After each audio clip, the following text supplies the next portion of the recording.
So here we are with the three primary motivations for body control. So what do you think the first one is? Well, the first one we can describe as number one, it's your external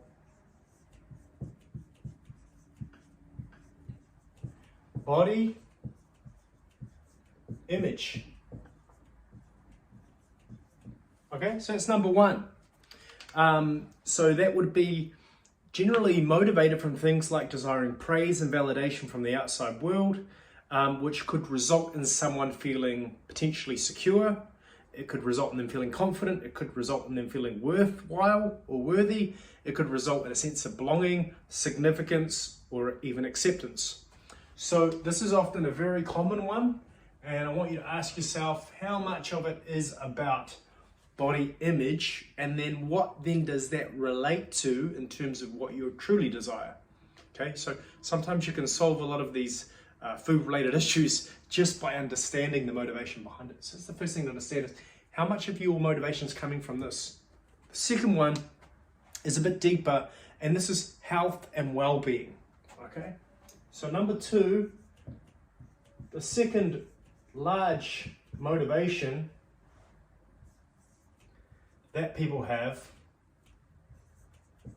is described as health and well-being. And that may result for the individual in a feeling of robustness and well-being, creating productivity, enjoyment, and a lust for life. So how much of your motivation is beyond external body image and actually going for something a bit deeper, which is your internal health and well-being, but then also why you want that? Do you want to be more productive? Do you want to enjoy life more? Do you want to give more love? Do you want to be a more vivacious person? What is it that is motivating that? Okay. Then we go to the third primary motivation, and this is called control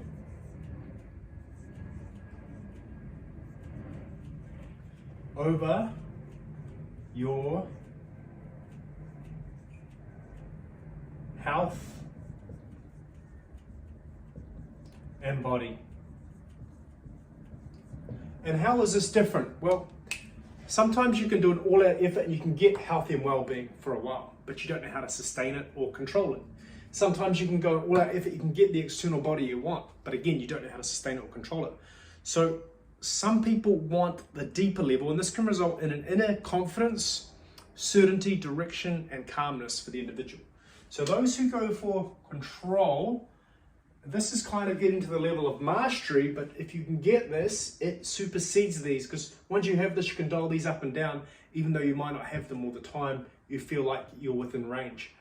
You could be totally healthy but not have control because you're more reliant on external circumstances. Let's say you had a job that enabled you to be near the beach, and because you are near the beach, you tend to go out surfing and running and you have a great time. But let's say you get a job transfer and now you're in a big concrete jungle, and because of your environment, you don't get out and you end up sitting around and eating what's around you. Whereas by the beach, you ate fish, you ate healthy fruits, and it was very easy for you to be in shape. But because you don't know how to control yourself in every environment, you're dependent. So even though you might have really wanted that, if another priority changed in your life, you wouldn't necessarily be able to control it, even though it was a desire of yours. So it's very important to know what are your three primary motivations, and will it come back to haunt you if you're being primarily driven by a motivation that won't be sustainable for you. Okay, next up, we're going to look at the pyramid of methods.